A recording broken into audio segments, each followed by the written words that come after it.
একদম কচি কচি উচ্ছে।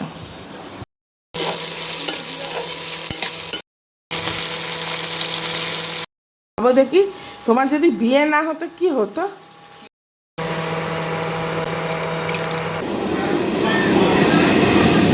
নমস্কার বন্ধুরা, সবাই কিরাম আছেন?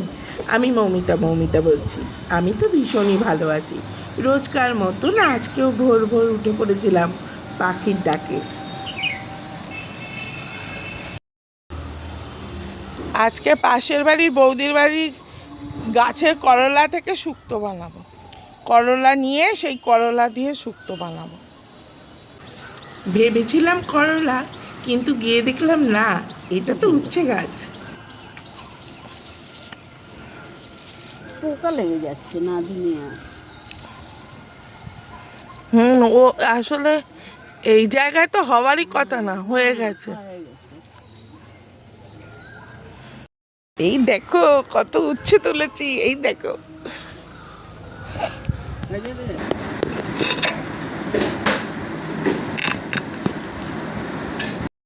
একদম কচি কচি উচ্ছে।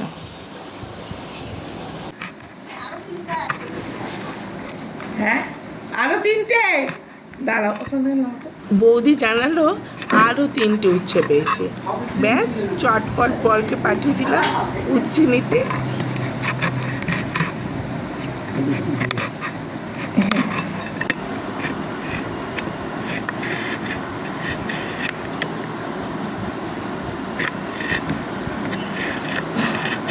ঝটপট করে অনেকগুলো সবজি এখানে কেটে নিয়েছি। আলু, বেগুন, সজনে ডাঁটা, গাছের উচ্ছে, পেঁপে, কাঁচকলা সব আমি ভালো করে কেটে ধুয়ে নিয়েছি। আমি দু রকমের পেস্ট তৈরি করে নেব। প্রথমটা হচ্ছে এই যে সর্ষে পোস্ত, একটা সুন্দর পেস্ট তৈরি করে নেব। এই যে একটা সুন্দর পেস্ট বানিয়ে নিয়েছি আমি। আরেকটা পেস্টের জন্য আমি রেডি করে ফেলেছি এই যে দুটো কাঁচা লঙ্কা, এক চিলতে আদা, আর এখানে রয়েছে সাদা জিরে, আর যেটা মেন উপকরণ সেটা রয়েছে এখানে, এটা হচ্ছে রাঁধুনি। রাঁধুনি হচ্ছে মেন উপকরণ শুক্তোর, জানো তো বন্ধুরা? রাঁধুনি ছাড়া কিন্তু শুক্তো একদম শুক্তোর স্বাদ আসে না। টিপসটা কিন্তু অবশ্যই মনে রেখো তোমরা, শুক্তোতে রাঁধুনি মেন। আমি ঝটপট সবজিগুলোকে যত তাড়াতাড়ি পারছিলাম হালকা করে ভেজে নিচ্ছিলাম।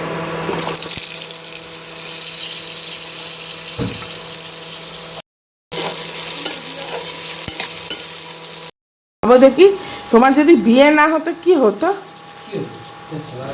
এরই মধ্যে আমার কর্তামশাইয়ের সাথে একটু মজাও করে নিচ্ছিলাম। এই আমি তোমার কপালে জুটে গেছি কিরাম কিরাম ভুল করে গো।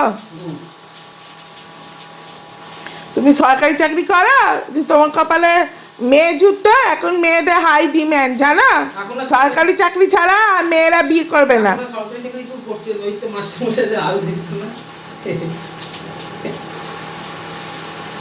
সরকারি চাকরি করতে গিয়ে বিয়ে দিয়েছে ছেলে, টিচার হ্যাঁ হয়ে গেছে।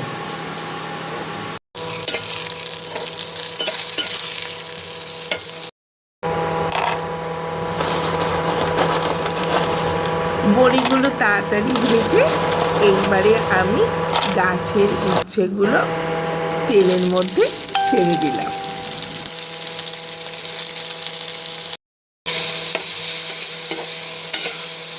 আমি এখানে একে একে সমস্ত কিছু ভেজে রেখেছি অল্প নুন দিয়ে। আলু, সজনে ডাঁটা, বেগুন, কাঁচকলা, বড়ি, তারপরে হচ্ছে উচ্ছে, পেঁপে, সব সবজি আমি হালকা করে ভেজে নিয়েছি। এরপরে তেল দিয়ে কড়াইয়ের গায়ে ভালো করে তেলটাকে মাখিয়ে দিয়ে 5 ফোড়ন আর শুকনো লঙ্কা ফোড়ন দিয়ে দিলাম।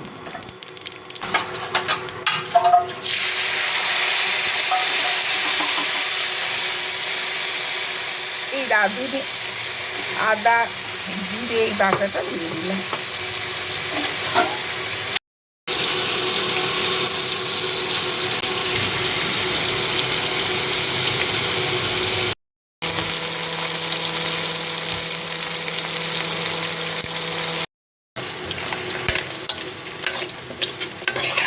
ওই মশলার মধ্যে প্রথমে আগে বড়িগুলোকে দিয়ে ওর মধ্যে জল দিয়ে দিয়েছিলাম যাতে তাড়াতাড়ি সেদ্ধ হয়ে যায়।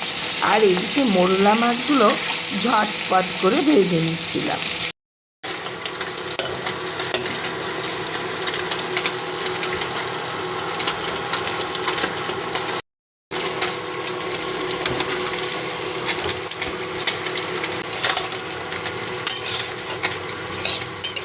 আর এই সবজিগুলো অ্যাড করে ওর মধ্যে সর্ষে আর পোস্ত বাটাটা দিয়ে হালকা করে নাড়িয়ে চালিয়ে নিয়েছি।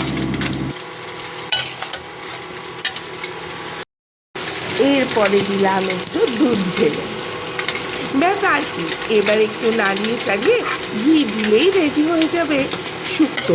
ও হ্যাঁ, যেটা বলছিলাম, এই গরমে শুক্তো রেসিপিটা আমি বানিয়েছি রিমা আচারিয়ার জন্য।